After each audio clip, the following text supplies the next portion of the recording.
everyone, welcome back to my 30 days English challenge. Today is day 2.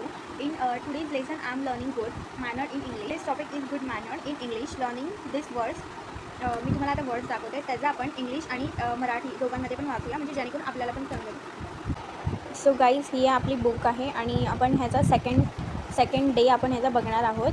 तर आपण जे बोललेलो की मराठी आणि इंग्लिशमध्ये आपण दोन्ही बघणार आहोत, तर ह्याच्यामध्ये टोटल 11 वर्ड्स आहेत. तर आपण हे पहिलं एक एक करून वाचूया.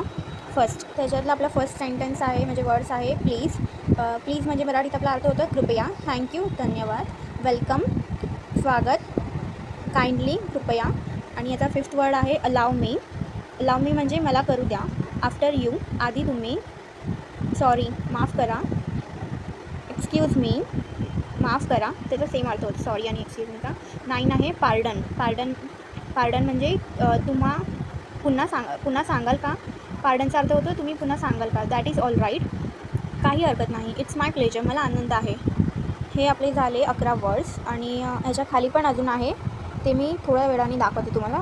हे 11 वर्ड्स झाल्यानंतर खाली काही सेंटेन्स आहे ते आपण वाचूया. फर्स्ट सेंटेन्स आहे गिव मी युअर पेन, म्हणजे मला तुझा पेन देणार का.